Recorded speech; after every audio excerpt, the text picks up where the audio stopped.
बिजली की कीमतों में बड़ी कमी मुतवक्के, कौम को खुशखबरी मिलने का इम्कान। वज़ीर आज़म करेंगे कल बड़ा ऐलान। शहबाज शरीफ कौम से खिताब में बड़े फैसलों से मुतालिक आगाह करेंगे। वज़ीर आज़म ताजिरों और सनतकारों से अहम मुलाकात करेंगे। मुल्क में माशी इस्लाहात पर भी मशावरत होगी।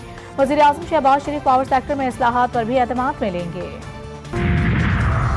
सदर मुमलिकत आसिफ अली जरदारी कोरोना में मुब्तला, कराची के निजी अस्पताल में जेर इलाज। आसिफ अली जरदारी के ज़ाती मुआलिज डॉक्टर आसिम हुसैन ने कहा है कि सदर जरदारी की तबीयत बेहतर है।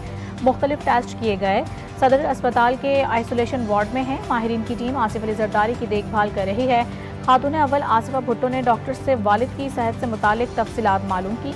वज़ीर आज़म शहबाज शरीफ के सदर की सेहत पर इजहार तशवीश। सदर मुमलिकत को बेहतरीन तिब्बी सहूलियात फराहम करने की हिदायत। वज़ीर आज़म ने कहा सदर जरदारी की जल्द सेहतियाबी के लिए कौम दुआ करे। वज़ीर आज़म का बिलावल भुट्टो से टेलीफोनिक राबता। सदर जरदारी की सेहत से मुतालिक पूछा और जल्द सेहतियाबी के लिए दुआ की। स्पीकर कौमी असम्बली अयाज सादिक का भी सदर से राबता, खैरियत दरियाफ्त की। पानी PTI एस्टैब्लिशमेंट से मुज़ाकरात के लिए तैयार। टास्क अली अमीन गंडापुर और बैरिस्टर सैफ को दे दिया। वज़ीर आला गंडापुर और बैरिस्टर सैफ की अडियाला जेल में बानी PTI से मुलाकात। तवील मुलाकात की अंदरूनी कहानी भी सामने आ गई। ज़राए के मुताबिक मुलाकात का महवर एस्टैब्लिशमेंट से मुज़ाकरात था। बानी PTI ने गंडापुर की पेशकश पर नीम रजामंदी जाहिर की। अली अमीन बैरिस्टर सैफ बानी PTI को कायल करने में कामयाब हुए। एस्टैब्लिशमेंट से मुज़ाकरात में किसी पेशरफ्त तक उसे खुफिया रखने पर इत्तेफाक हुआ। बलोचिस्तान की तरक्की वफाकी हुकूमत की अव्वलीन तरजीह है। तमाम ज़रूरी इक़दाम किए जाएंगे। वज़ीर आज़म की वज़ीर आला बलोचिस्तान सरफराज बुगटी से मुलाकात में गुफ्तगू। दोनों रहनुमाओं में बलोचिस्तान की मौजूदा इक़्तिसादी, समाजी और अमन अमान की सूरत हाल पर तफसीली बातचीत। तरक्याती मनसूबों पर भी तबादला ख्याल। शहबाज शरीफ के साथ वज़ीर दाखिला मोहसिन नकवी की भी बैठक। सिक्योरिटी के लिए इक़दाम पर पेशरफ्त और अफगान बाशिंदों की वतन वापसी के अमल की तफसीलात पर गुफ्तगू की गई।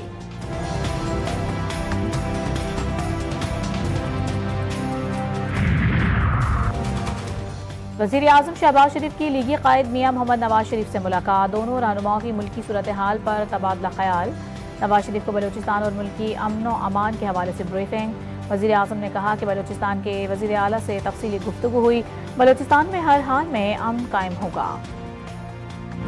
11 मार्च को हमें पता चलता है कि जाफर एक्सप्रेस पे अटैक हुआ, जिस पे 12 मार्च तक वो चलता रहा। उसमें 5 फिदाइन जो कि उस ऑपरेशन में न्यूट्रलाइज हुए, वो 5 डेड बॉडीज़ सिविल हॉस्पिटल लाई गई। तो कुछ लोग BYC के प्लेटफॉर्म से उनकी लीडरशिप समेत हॉस्पिटल में पहुँचते हैं कि ये डेड बॉडीज़ हमें दी जाए। अस्पताल के जो मॉर्चरी थी उसको तोड़ा गया। वहाँ से बाय फोर्स पुलिस और जो अस्पताल इंतजामिया थी उनको मार पीट कर और वो सारा करके वो डेड बॉडीज़ वहाँ से उठाने की कोशिश की गई, वो उठाई गई।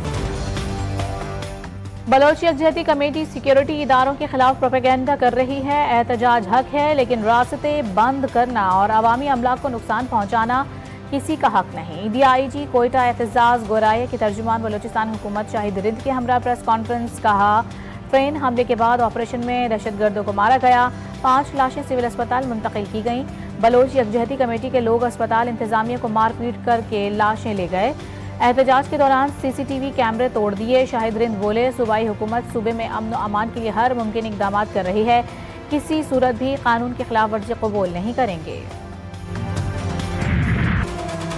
कराची में डाकुओं को लगाम डालने में पुलिस नाकाम। मुसल्लह डकैतों ने एक और घर की खुशियां निगल लीं।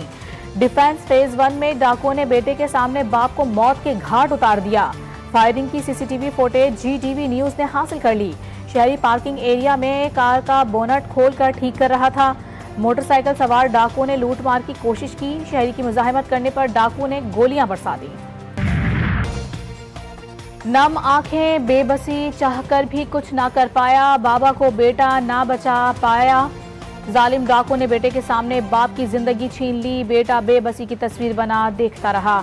कहा बाबा ने बहुत कोशिश की, लेकिन डकैत उन्हें गोली मार कर भाग गए।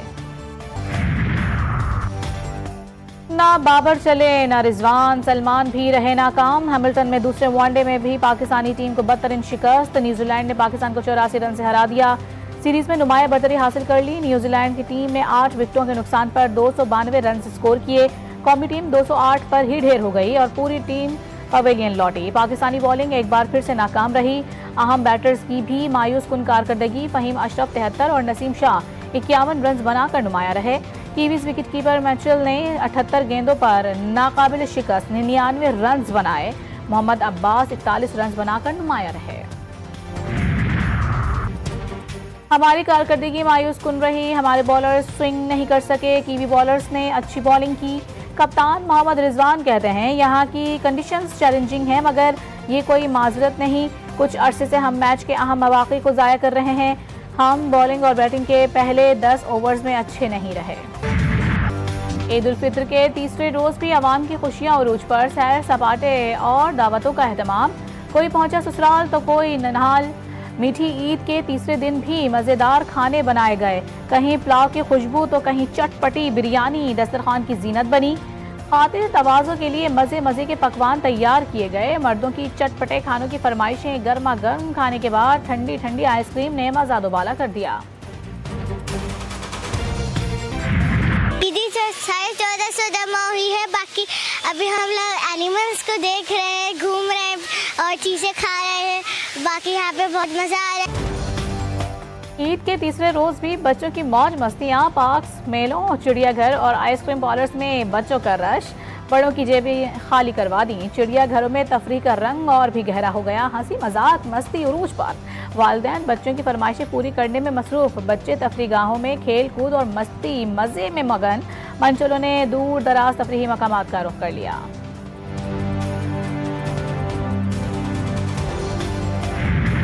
के लिए आए हुए, ईद के दिनों की छुट्टियां हैं और काफ़ी इंजॉय कर रहे हैं। कराची वाले गर्मी से मर गए थे, यहाँ आके थोड़ी सी फ्रेशमेंट मिली हमें। यहाँ कींझर झील एशिया की सबसे बड़ी और खूबसूरत झील। ईद उल फित्र के तीसरे दिन अवाम पिकनिक मनाने के लिए कींझर झील पहुंचे।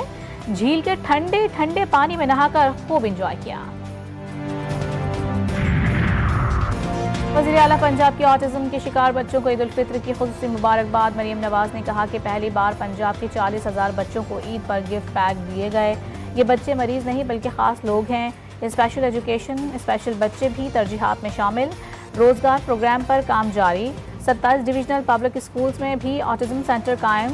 स्पेशल चिल्ड्रन के लिए पैक फूड का मील प्रोग्राम शुरू करने का फैसला। अफगान सिटीजन कार्ड होल्डर्स की रजाकाराना वापसी की मुद्दत खत्म, एक्शन शुरू। इस्लामाबाद रावलपिंडी में खुफिया इत्तलात पर कार्रवाइयाँ।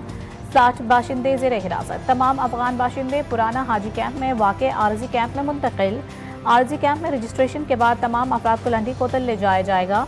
बायोमेट्रिक के बाद वतन वापसी होगी। पहले मरहले में फॉरेन एक्ट के तहत गिरफ्तार अफगान बाशिंदों को भिजवाया जाएगा। सऊदी हुकूमत का आज़मीन हज को कराची और इस्लामाबाद एयरपोर्ट्स पर इमिग्रेशन सहूलत देने का फैसला। सऊदी सफारत खाने ने सिविल एविएशन और एयरपोर्ट्स अथॉरिटी को मरासला भिजवा दिया। दोनों एयरपोर्ट्स पर इमिग्रेशन के लिए जगह मुख्तस करने और जल्द अज जल्द इंतजाम की दरख्वास्त। सऊदीया से पाकिस्तान आने वाले इमिग्रेशन सामान पर टैक्स ड्यूटी से इस्तिस्ना दिया जाए, मरासले का मतन।